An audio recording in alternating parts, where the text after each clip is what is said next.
your name on it.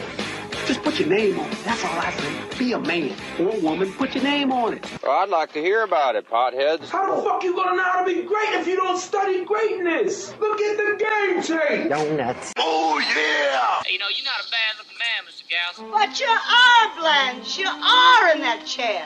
There's something wrong with us. Something very, very wrong with us. Oh, hey, buddy. Oh, yeah.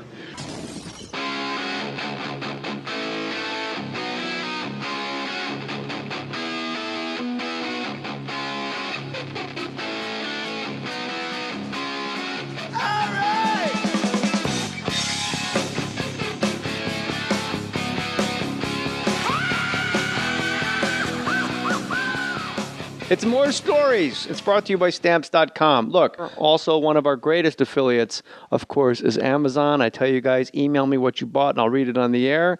Our friend Eric Diaz, JJ, just bought some textbooks for school at USC. First of all, that's hilarious that anybody goes to class at USC. Windows 7, why don't you just be like Deion Sims, the tight end at Michigan State, and steal a computer? And some fog lights, hyper yellow for my truck. Put your name on it, he writes. That's why I read that one. So thank you, Eric Diaz. You guys want to buy something from Amazon? Go to jmohr.com.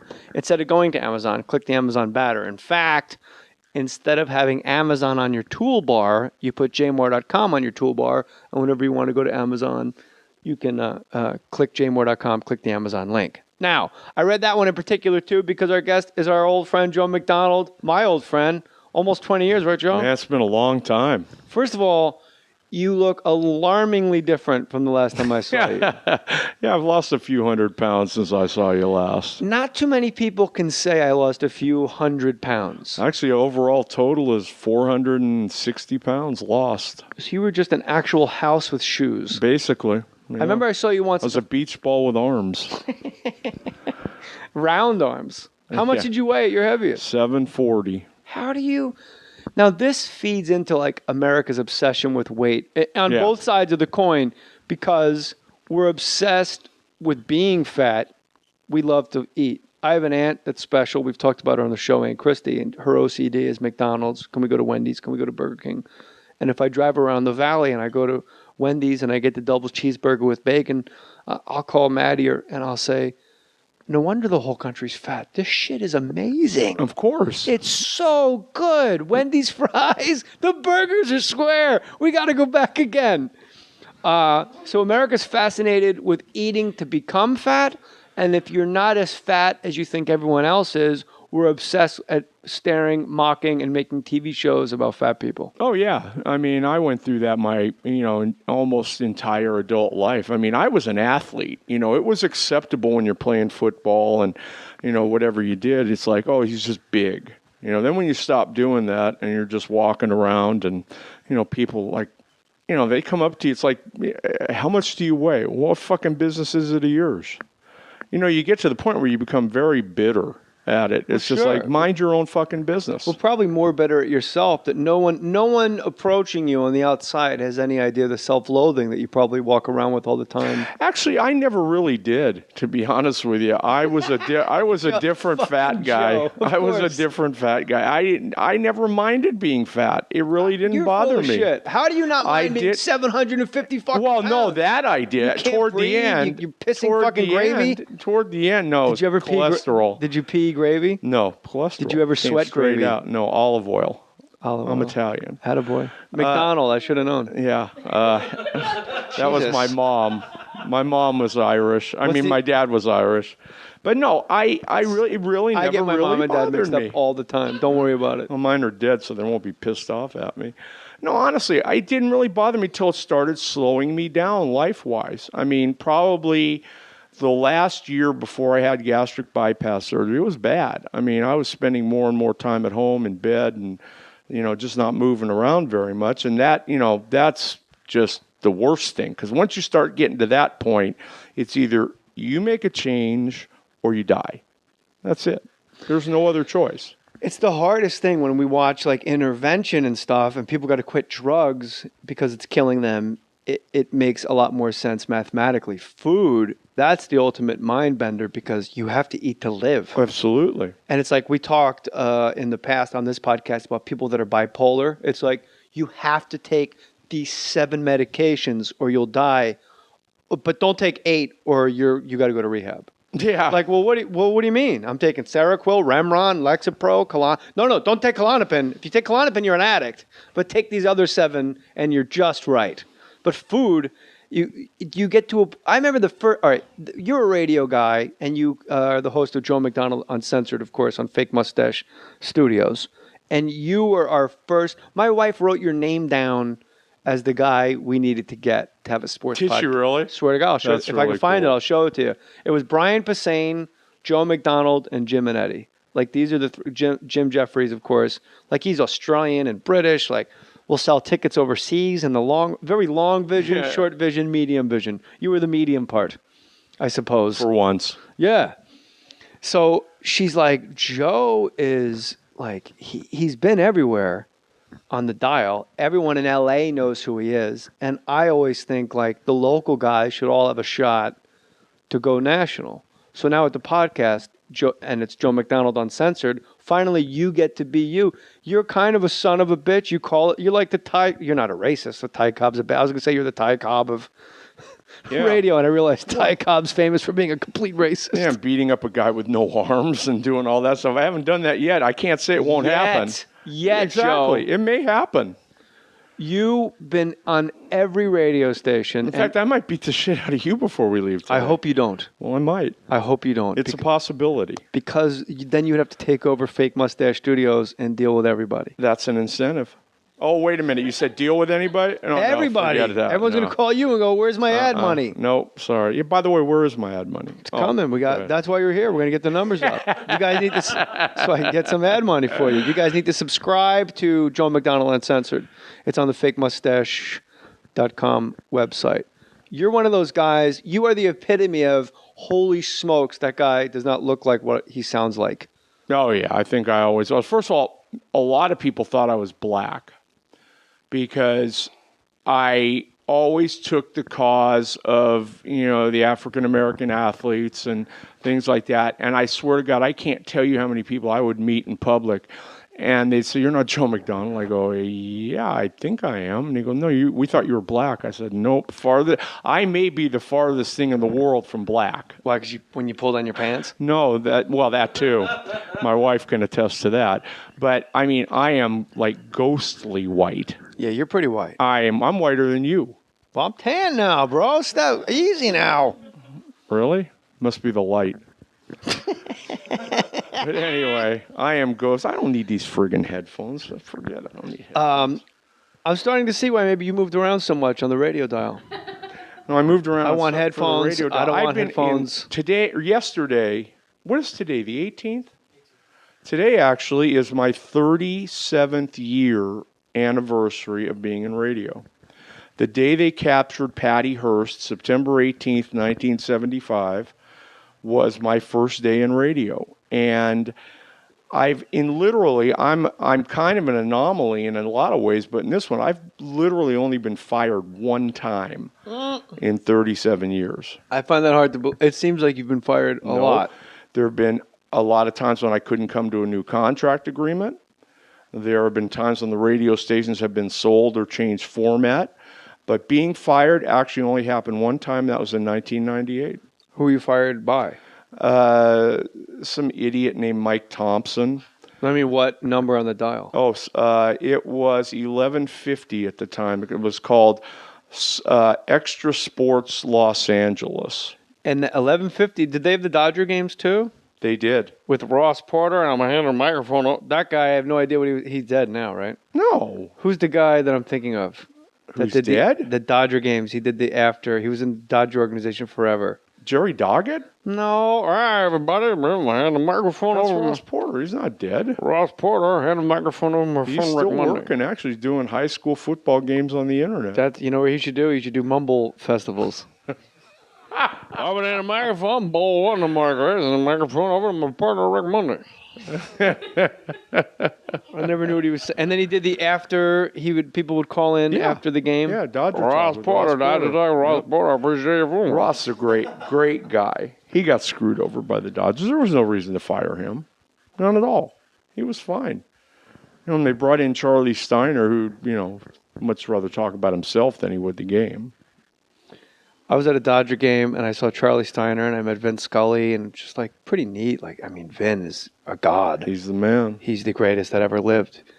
And I said, who pitches today? And he goes, that fucking fat piece of shit Billingsley that's more concerned with eating than throwing strikes. Who said that, Vinny? No, God, no. Steiner. Funny. Steiner did? Yeah, I was like, okay, someone not a fan of Chad. And Vin Scully, I'm when sure I met Chad's him, not a fan of Charlie's. Probably not. Which nobody else is either. It seems like if you're an announcer for a team, the easiest ticket out of town is to say something critical of the team, which to me goes against everything the fans want. Like the fans want a fan, and they want a professional, but they also want a guy to say, this is terrible what's happening on the field. That's why Chick Hearn was the epitome of the great announcer, because if the Lakers were playing crummy, he told you they were playing crummy, and there was no holding anything back. And Vinny is a little bit different in that way, but he gets his point across. He's not quite as straightforward as Chick was, but if the team's playing lousy, you're going to know it. He's going to say it, in his very calm voice, saying, well, I've seen them play much better over the years. And he's probably saying these motherfuckers ought to kill themselves. I heard him say that in the restroom. He was taking a deuce. There you go. Vin was dropping a deuce, and I saw his wingtips. Yep. And he said, do you have any toilet paper, G? And I said, no, how did you know it was me, by the way, in the next stall? He goes, well, Jay, this is a very popular glory hole, and I'm peeking at you take a dump right now, ball 1 to Ether. And I said, no, I don't have any toilet paper. And he goes, how about 5 fives for a $20 bill? Vin Scully talks like that all the time. It's so beautiful and a one-off. And when I met him, he goes, where do you live, Jay? I said, I live in the Pacific Palisades. He used to live right up here. He goes, my wife and I used to live in the Pacific Palisades, and now we live in Hidden Hills with our grandchildren. Right up off Capri. He lived right near Riviera. Now that my grandchildren are grown, maybe we should move back to the Palisades, and then, Jay, you and I would be neighbors. That's what he said. Did he really? It was like Vin Scully talking to you in play-by-play voice is how he talked. And when I was at the game, he goes, Andre Aethier with a strained oblique is listed as day-to-day. Long pause.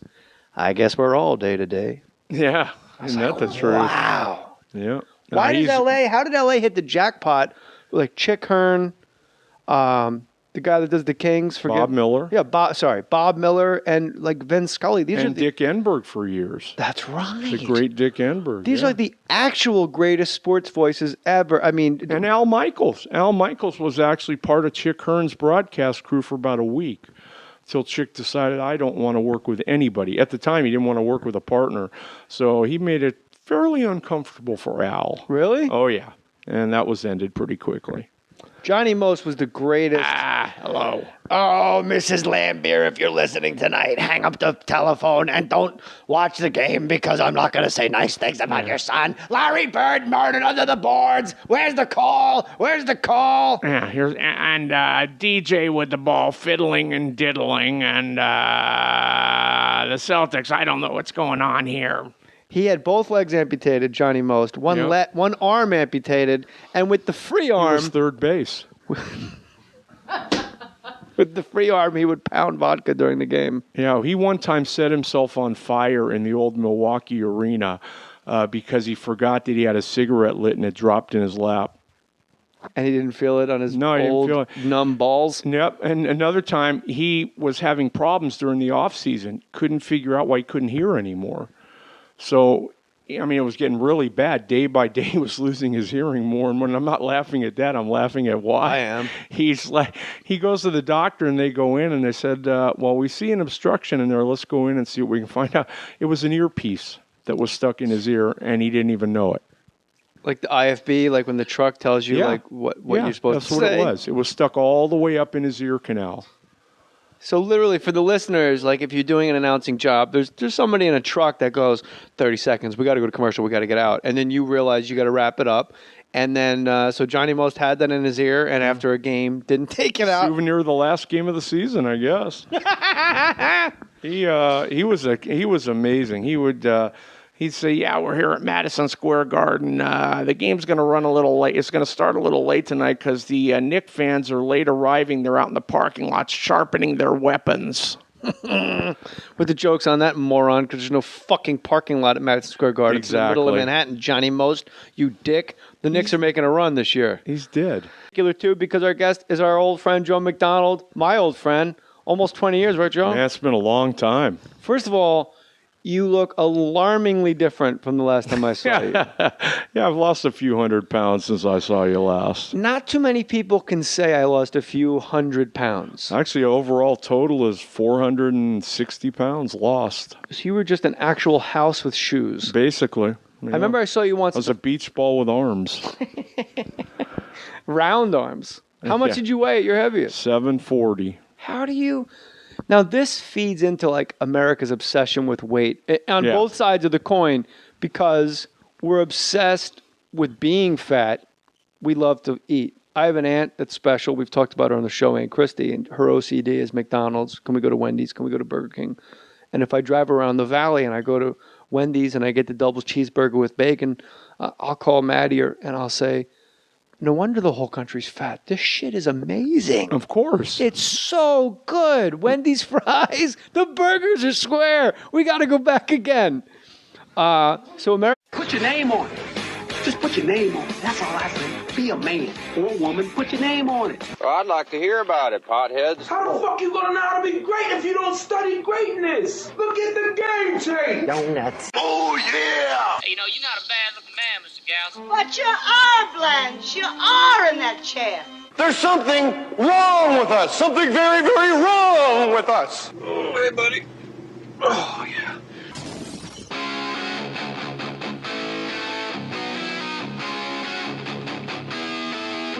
was to class at USC. Windows 7. Why don't you just be like Deion Sims, the tight end at Michigan State, and steal a computer? And some fog lights, hyper yellow for my truck. Put your name on it, he writes. That's why I read that one. So thank you, Eric Diaz. You guys want to buy something from Amazon? Go to jmohr.com. Instead of going to Amazon, click the Amazon banner. In fact, instead of having Amazon on your toolbar, you put jmohr.com on your toolbar, and whenever you want to go to Amazon, you can click jmohr.com, click the Amazon link. Now, I read that one in particular.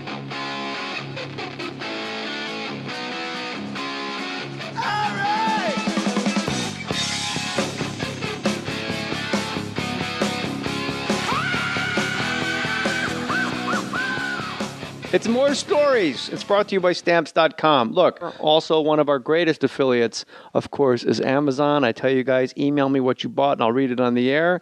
Our friend Eric Diaz. JJ just bought some textbooks for school at USC. First of all, that's hilarious that anybody goes